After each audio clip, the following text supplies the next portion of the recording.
Kinshasa na biso réalité ya banaki réalité ya banaki réalité ya banakino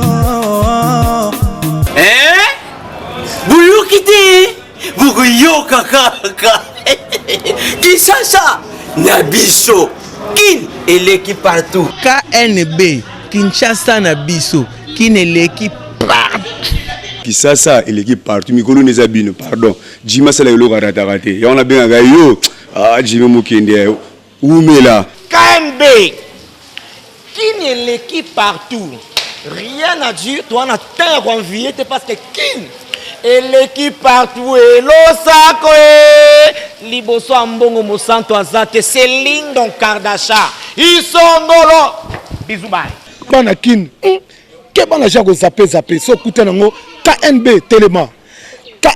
Telema qui chasse l'équipe partout. Jimmy Mukendi, Oumela, KNB, ko zape te so kutana ngo check ovandi.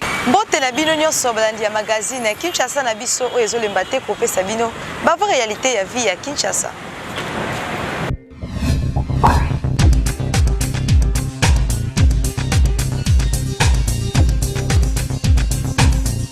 Population kinoise batikali simate ba pesi ba point de vue na bango sur soit ya candidat présidentiel ya Sénat Tambwe Mwamba.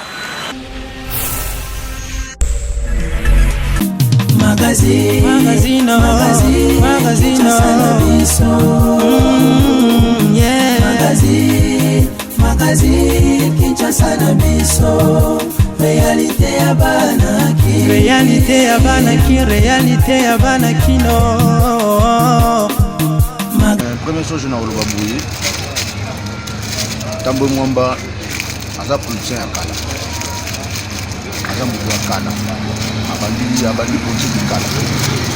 Aza place bien yango panda na ye. Mais soki totali, basali mingi. Basali kito na politique ya. Tambwe Mwamba, na baati bukoyo ba mutu moko. Baza na parti moko toloba. FCC, FPC, tout le monde est parti mon point. Mais ce total est bien. Tambwe Mwamba, l'argument oyo a salina na tête à justice a bonné la place ya président Sénat. Parce que le président Sénat yende mutakazwaka mibeko ya suka. Surtout bazo mibeko ke mibeko oyo assemblée a joué. Tango ke na Sénat mutapolitikaka. Na ba argument oyo ya salaki na ministère de justice est embolité. Bon na Sénat a ni. Bacha baati lukubo nani asina na salata na président na assemblée na asana ba ministère. Tout le monde ba essence ta kita mo muke, ba essence mo ki kita mo muke. Mais c'est total bien. Baati lukubo ana ba député belé, ana ba sénateur belé.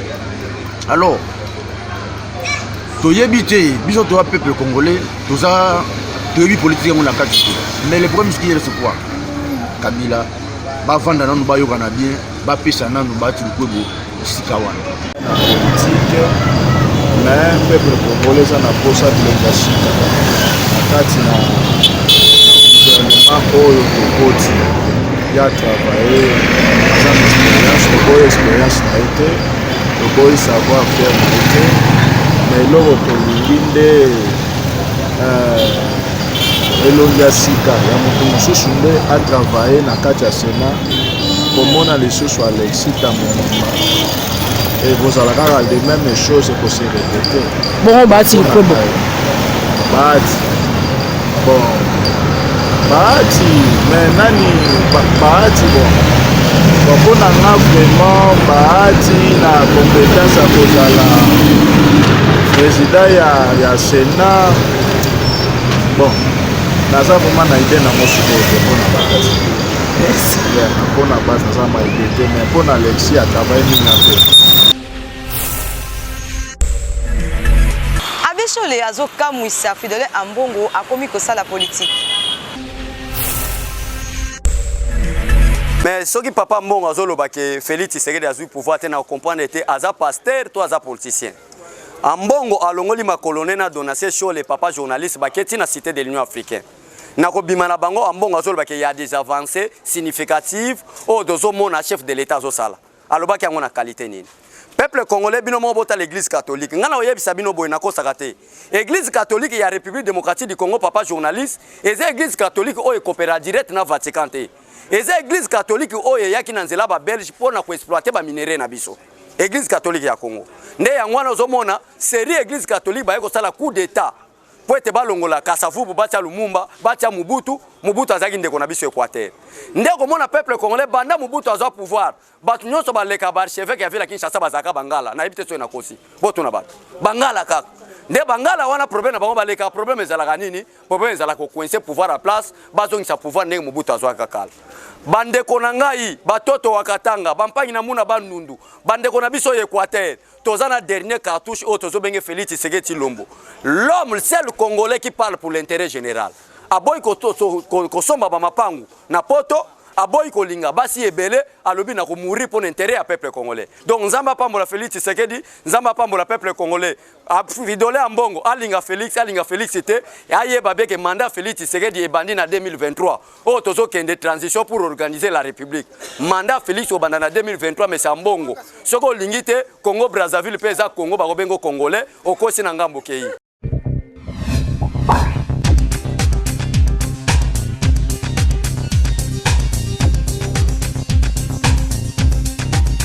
Pasteur David Lelou azali ko organiser conférence thème na yango ezali solution durable contre le viol ya ba mineur na ba mineur pe lisusu ya ba dit na RDC et kozala na Kitambo magasin référence cristal na sima ya shop ya Orange mokolo ya samedi 6 juillet 2019 na 10h.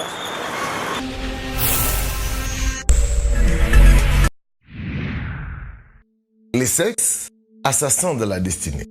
Tel est le terme de notre conférence durant laquelle nous allons démontrer comment les vies, les familles, les carrières dans le domaine politique, ecclésiastique, dans le domaine d'affaires sont anéanties par le sexe. Le monde a encore présent à l'esprit l'affaire de Dominique Strauss-Kahn, ancien patron du FMI et candidat président en France, a vu son projet et son avenir politique anéanti par l'affaire Nafissatou. La RDC a enregistré un ministre ou un vice-ministre limogé pour immoralité sexuelle. Plusieurs jeunes filles, pas seulement au Congo, dans le monde, ont vu leur avenir professionnel, scolaire et estudiantine arrêté pour grossesse. Nous avons encore présent à l'esprit cette affaire des jeunes garçons mineurs qui ont violé une fille de 13 ans et qui sont poursuivis. En cas de condamnation, ces garçons verront leur avenir interrompu. Plusieurs personnes nous approchent pour nous demander comment faire pour maîtriser la sexualité. Nous allons pour répondre durant cette conférence aborder la question de l'hypersexualisation ou encore de l'hyperérotisation de la société actuelle. Nous démontrerons que le sexe est utilisé comme une arme dans le combat spirituel. Certaines personnes utilisent le sexe pour augmenter leur puissance, leur pouvoir, en abusant des autres. Comment savoir que je ne suis pas victime de cela? Tels sont les points que nous allons aborder en forme de solution afin d'aider les gens à sauver leur carrière, leur famille, leur ministère. Soyez bénis, vous êtes les bienvenus.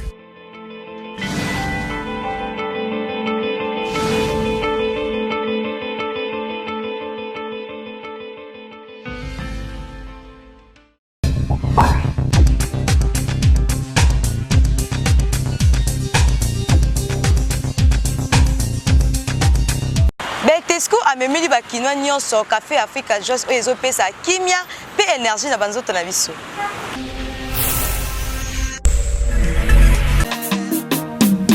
Magazino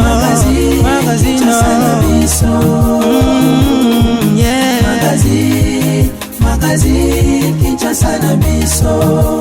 Réalité ya banaki, réalité ya banaki, réalité ya banakino.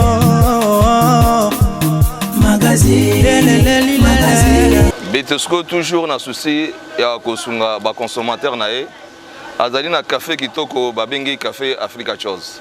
Café Africa Chose ezali café oyo ezali instantané euti na mboka Brésil. Oyo café oyo ezali ko soulager ba mibali oyo babengi mibali ya solo solo. Donc mobali ya solo solo esingolo mela café Africa Chose oyo yango ezali café très fort et que soulager nzoto na yo na ba moment nyonso ya plaisir oyo za na yango. Donc na tongo omeli café na Africa Chose, na bureau omeli café Africa Chose, on na ba climatiseur, ba split ebele, na poko so lingola la omeli café Africa Chose. Et surtout le ko la canne bandi papa responsable ko bosana te pa keno mo bimba Africa Chose bo ezata lo mingi te osombi yango ochena ndako ofandi na kati ya mesa na ndako obandi kolanda kan kitoko elongo na café Africa Chose ya Bitesco. Café oyo botala ngo ndenge ezali instantané kitoko makasi mwindu omeli yango ozongi penza mobali ya solo solo. Yo papa ozalaka na ba ozalaka vraiment na ba faiblesse ebele na nzoto so uti musala olembi uti bilanga olembi uti ko sala garde olembi uti ko tangisa olembi café kitoko yango babengi café Africa Chose. Tobosani te pe ba journaliste, tobosani pe te ba cameraman, tobosani pe te mutu nyonso oyo azali mobali ya solo solo mais la café kitoko babengi café Africa Chose et que sungayo et que batela o tango nyonso ozali ko sala musala pourquoi pas mokolo mobimba okolala okolamuka kimia na nzoto oza vraiment nzoto makati ozala kolimba limba te okosenga te basokolo ma ya moto mais yo moko na café Africa Chose et sokolo tina kati vraiment okokoma vraiment mobali ya solo solo.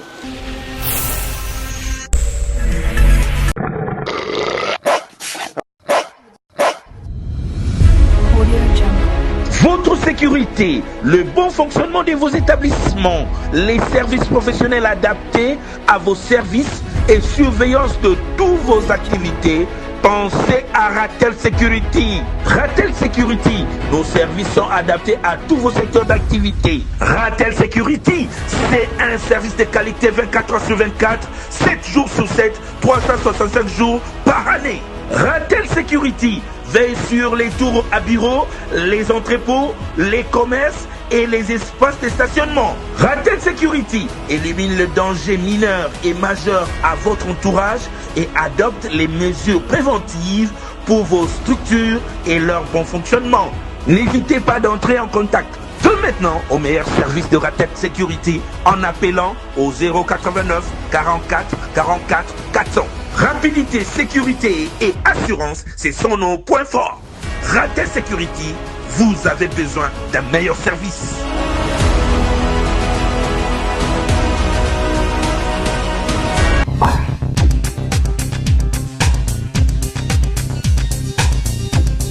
Bajene balobi na micro ya KNB situation bakoma kokutana na yango tango bakendaka koluka musala po na engagement pe contrat basengaka bango expérience professionnelle ya 5 ans tola na bango na commentaire oyo. Tout le monde a argument ngolo quoi. Donc bazar pour ça tout ça la té. Calculer mutu à auto 6 peut-être à du diplôme na d'état. Ba afficher offre d'emploi na bango qui était to luka mutu. Mais selon ma exigence na bango, aux années d'expérience au moins à 5 ans. Ngolo na kindaki na bato ya Ista. Parce que bato il faut ba kende ba Gabon tout ça. Pour les diplômés. Na koma boyo na CV na yo faut koma ba ana expérience mais nanga naza na ba mo kaka na stage ba admetanga te na kata boulot ka likolo ya. Mais le jeune a aussi sa classe cassico, n'est dans une expérience à 5 ans. Or, tant à côté, par exemple, beaucoup encadré pour que ait une expérience ouana. Mais moi je vois que il faut qu'au bande là ou soit il faut que ça va changer loi parce que loi ce n'est pas propre. Et on nous montre que les jeunes y aller là, parce que ceux qui ont moi demande naé, bino boyebi c'est que non, il faut une expérience à 5 ans. Boyer à travailler aux expériences à 5 ans ou wapi.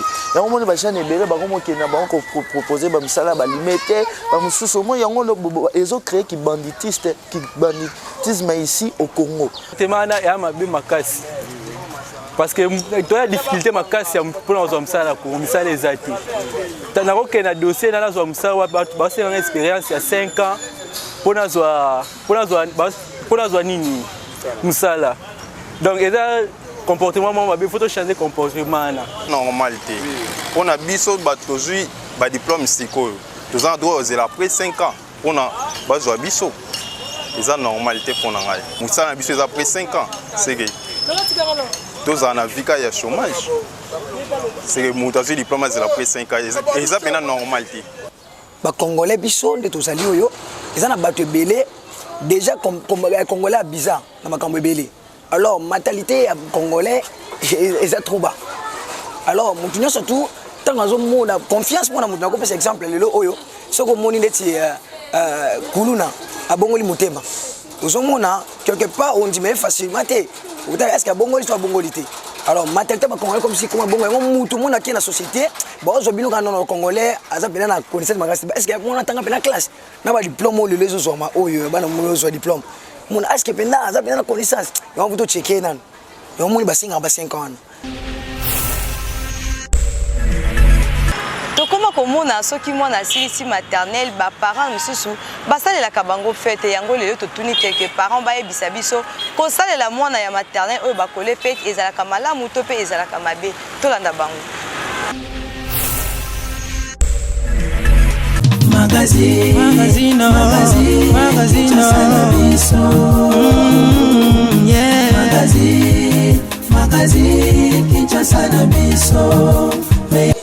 kosalela yeka mpona kosepelisa mwana asisi klasi azalaki mwana moke donc nde biso okoti mwana pendant deuxième maternelle atangi deuxième maternelle ma ya malili wana kosokola ye apase troisième maternelle kokenda kolela ni surtout mais asisi yango ntina suka yango wana tosepelisaka mwana kaka ezaka projecte yango mpona kosepelisa eyaka kaka ata so osali fete amataka première otanga kaka tosala bafete tosala bafete tinga mwana liboso tosala mpe ka fete maternelle atangi mpe ka première yo akoke quatrième oyo amibale patangi maternelle yo amati première mpe yo amati siko deuxième tosepesaka kaka kola so mokola atanga université asisi bakoleti kaka nde mpe tosala bana maternelle mwana ayebi eloko te matière mwana motu te ya bakotisaka maternelle soit bakoti maternelle so asisi maternelle bakoleti bango mpe bakompona eloko yango te papa bakompona te ya mboka na biso bango moka ndenge babisa makambo na bango selon natana mpona kobanda mpona kobanda baparent na mosusu eza na conviction na bango moko mosusu aza na mwa sanfa asalaki économie na bolingo mwana na ye akosele mwa fete mais soki ezalaki mpo na ngai mpe naza parent ndeke nakozwa mwa kokoso ya bongo nakosalaki nakoki koédike na balivre kolakisa nzela oleki nasele fete mpo bauniversité mpe eyaka nango kaka mpo na maternelle nabandi kosala deya collation ya monene bongo diplôme babiloko ekoyaya wana mpona koprevenir éducation kaka quoi moi livre moi kolakisa ke classe ya solo yango banda azaki mwana moke feti pane lobeleki eloko te dépense na mutu ezalaka wana na mpona ngai mna ezalaki mwa bongo napesi nanga bango foti te onga nalobi eza idée selon ngai nde en tant que parent vraiment tosololaki na basi bayebisa biso mobali oyo abala yo soki arrive ke azobota te asengi yo service obota na camarade na ye mwana po ezala secret ya bino mibale okondima yango to mpe okoboya toyoka bango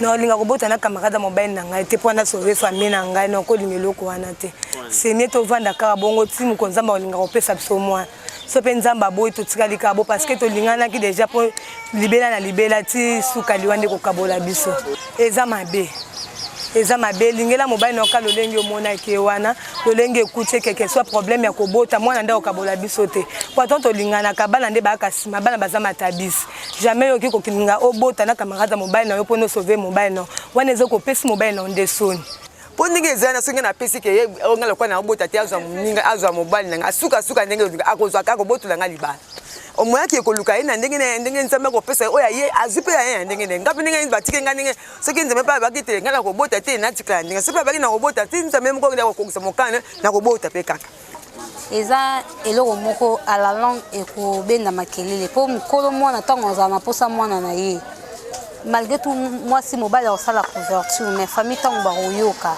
ekozala bien te mpo na nga bavandaka kimia moto apesaka bana eza nzambe akopesa bango bwana eza eloko moko à la langue ekobenda makelele mpo mokolo mwana ntango azala na mposa mwana na ye malgré tout mwasi mobali akosala couverture mais famille ntango bakoyoka ekozala bien te mpo na nga bavandaka kimia moto apesaka bana eza nzambe apesa bango mwana.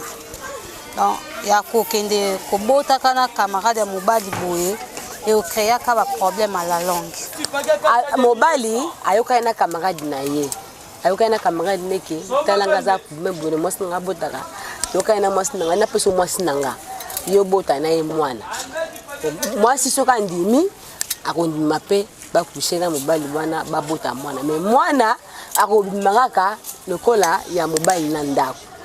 Mais ezaka mabe po anini suka mobali wana awa déclarer mwana ata bogumbeli na bino ndenge nini o soki penete lokwa abotaka te azo atiki lokwa neti bosi mususu soki da mobali sa pese na mobali a cédé na mobali mususu na mninga na soki da ke wasi ba message la komi na bolingo akoza apeka ne mo batikali peka na ye la komi ko bota na ye sikoyo melandaku na babokilo na bande kombal bayebi nini bana biso te sikoyo arrivé nde nini suka mobali wana abando déclarer bana Magazino Magazine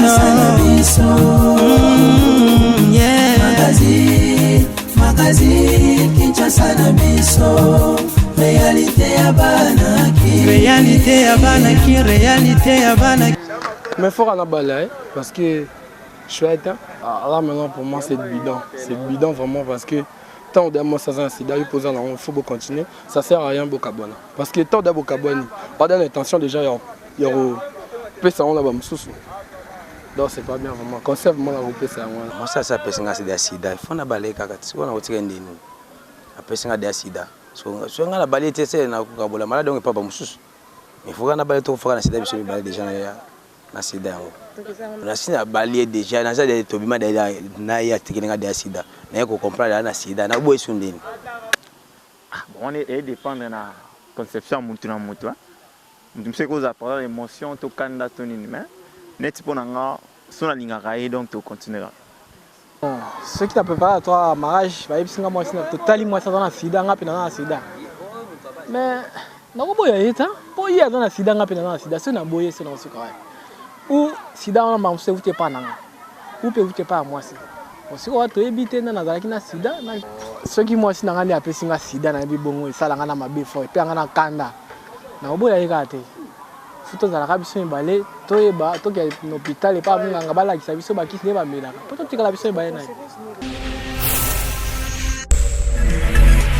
tokomi na suka édition ya biso ya mokolo lelo ndenge tomesana koloba ntango nyonso bobosanaka te kosabone massivement na chaîne YouTube Kinshasa na biso eleki partout.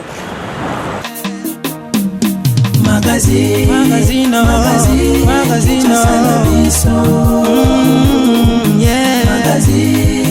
Magazine Kinshasa na biso